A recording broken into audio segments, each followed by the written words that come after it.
Welcome, dear friends. Today's podcast concludes the introduction of a new series based on the spiritual classic, Divine Intimacy, Meditations on the Interior Life for Every Day of the Liturgical Year by Father Gabriel of St. Mary Magdalen, O.C.D.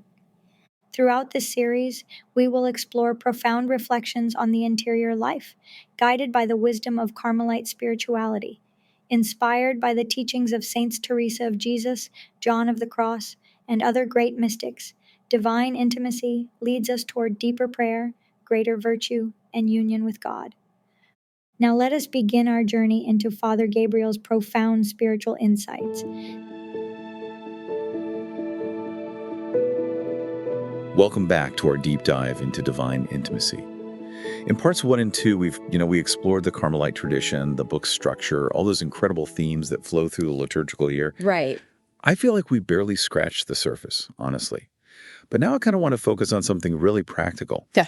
How could we take all these profound spiritual insights and actually live them out in our everyday lives? That's the question, isn't it? Yeah. It's easy to get caught up in the reading and reflecting, but the real challenge is putting these truths into action in a way that makes a real difference. Yeah. And Father Gabriel doesn't leave us hanging. Okay. He gives us some really concrete guidance. Okay, I'm all ears. What are some of the key things he emphasizes? Well, one of the most practical tools he gives us is the practice of examining our consciences. Okay. He's not just presenting these lofty spiritual ideals. He's challenging us to look at our own thoughts, our words, and our actions, and honestly ask ourselves, where do I need to grow? So it's about moving beyond, just understanding these concepts in our heads and letting them actually transform our hearts. Exactly. True holiness isn't about reaching some unattainable state of perfection. It's about embracing this lifelong process of conversion,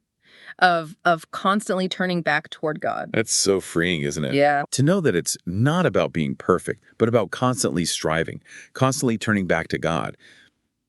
But I'm curious, does Father Gabriel give us specific examples of how we can apply these insights to our daily lives? I mean, where do we even begin? He absolutely does. Throughout the meditations, he weaves in practical advice on how to cultivate virtues like humility, patience, charity, and perseverance. Okay. For example, let's say you're really struck by a meditation on forgiveness. He might suggest concrete steps you can take to forgive someone who's hurt you, or even to seek forgiveness from someone you've wronged.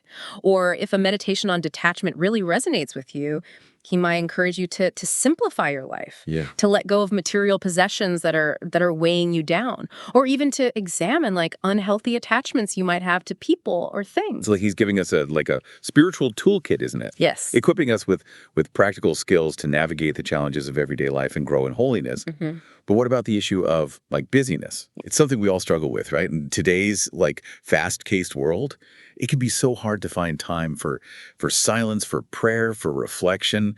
What guidance does Father Gabriel offer for carving out space for God in the midst of our crazy schedules? That's a question so many of us are wrestling with, and Father Gabriel gets it. Okay. He acknowledges the challenges of modern life, but he also gently reminds us that sometimes our busyness can be a way of avoiding those deeper questions of life, those longings of our hearts.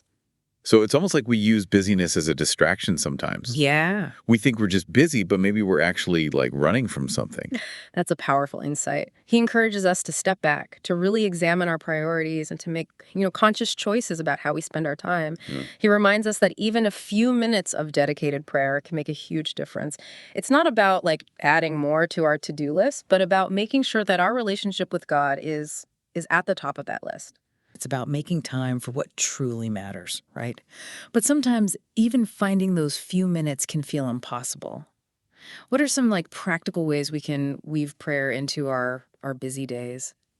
Father Gabriel has some great suggestions. He talks about praying while you commute or taking a few moments of silence before meals or simply offering up your work to God.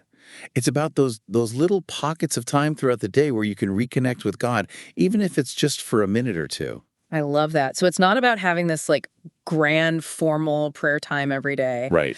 But about finding those little opportunities to connect with God in the midst of the everyday. Yeah. Now, we've been talking about applying these meditations to our own individual lives. Right. But I'm curious about the impact they can have on our relationships with others. How does divine intimacy guide us to live out our faith in a way that transforms our interactions with our families, our friends, our coworkers, even strangers? Oh, you're touching on something really beautiful here. As we grow in our relationship with God, it naturally overflows into our relationships with others. We become more loving, more compassionate, more forgiving, more patient. The ripple effect, right? Yeah. Our inner transformation starts to spill over into our interactions with the world around us. Precisely.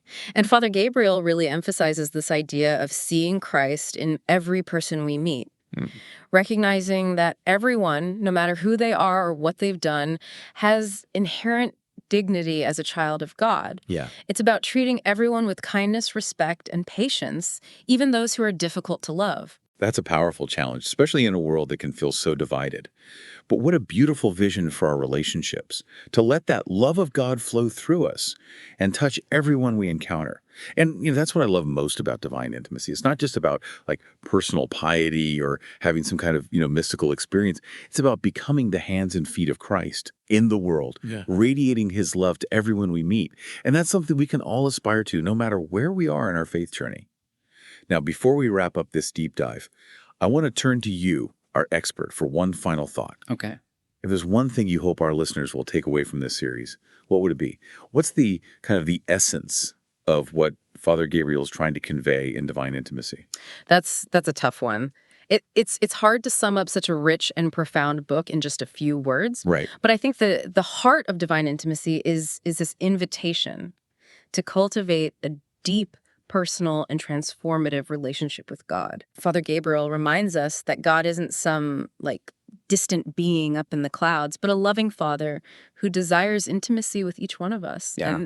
And through prayer, reflection, and a commitment to living out our faith in the world, we can draw closer and closer to that loving presence and experience the fullness of life that he desires for us. That's beautifully said. What a perfect way to end our exploration of divine intimacy. So, to all of you listening, I encourage you to embark on this journey. Pick up a copy of Father Gabriel's book, set aside some time for prayer and reflection, and open your hearts to the transformative love of God. We promise it's an adventure worth taking. Thank you for joining us for this special deep dive. May God bless you and keep you close to his heart.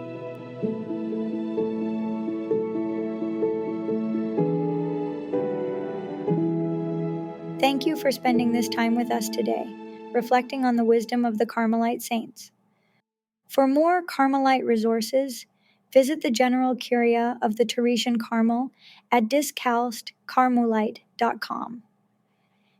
Until next time, may God bless us and keep us close to his heart. Take care and see you soon.